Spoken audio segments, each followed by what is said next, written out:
Assalamualaikum warahmatullahi wabarakatuh. Perkenalkan, nama saya Reza Abilia, NPM 2121020093. Di sini saya akan menjelaskan materi tentang bangunan hukum Islam di Indonesia. Divine Law dan Man-Made Law sebagai teori hukum.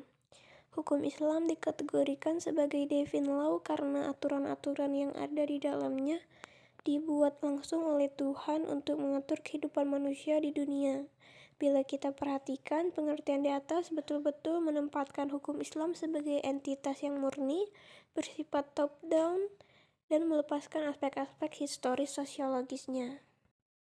Sebagaimana yang dapat kita pahami pula dari kutipan di bawah ini, konsep hukum menurut usul fikih pada dasarnya terletak di sejak periode awal sejarah Islam. Hukum telah dipandang sebagai keluar dan merupakan bagian dari syariah. Adapun syariah sebagaimana telah dijelaskan adalah pola tingkah laku manusia yang diatur oleh Allah Subhanahu wa Ta'ala. Konsep hukum seperti itu sejalan dengan pandangan bahwa hukum itu harus bersumber langsung atau tidak langsung dari wahyu Tuhan, yaitu Al-Quran, dan penjelasannya dari Nabi Muhammad SAW yang disebut sunnah. Bila kutipan di atas dikaitkan dengan politik, maka itulah yang disebut dengan nomokrasi negara Islam. Sifat nomokrasi negara Islam menunjukkan kepercayaan terhadap supremasi hukum suci yang menjadi sumber otoritas pemerintahan. Peraturan suci seperti secara inherent memiliki karakter supranatural yang luar biasa atau supernatural and extraordinary karakter. Ikatan-ikatan penyatuan antara agama dan negara dan supremasi hukum suci berasal dari kehendak Tuhan secara bersama-sama, menegaskan kembali kewajiban setiap hamba untuk taat kepadanya. Menurut Kaduri, warga negara Islam adalah hamba Allah dan hukum-hukumnya adalah hukum suci, karena ia berasal dari Allah Subhanahu wa Ta'ala, tidak diterapkan oleh manusia. Hukum suci seperti itu adalah pasti benar dan manusia hanya bisa mematuhi karena Allah Subhanahu wa Ta'ala lebih mengetahui dan otoritas maupun terhadap kebutuhan hambanya. Dalam usaha dalam menaati hukum, manusia menyadari akan tujuan-tujuan agamanya, karena hukum dalam Islam memiliki karakter sebagai sebuah kewajiban religius. Pada waktu yang sama, ia juga memberikan dukungan politik bagi agama Islam.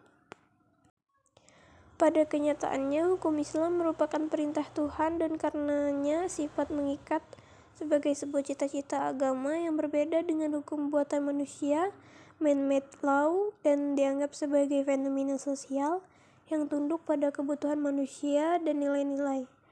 Karena alasan itulah, hukum dalam pandangan pemikir-pemikir Muslim pada kenyataannya bukanlah termasuk kajian yang independen dan empiris.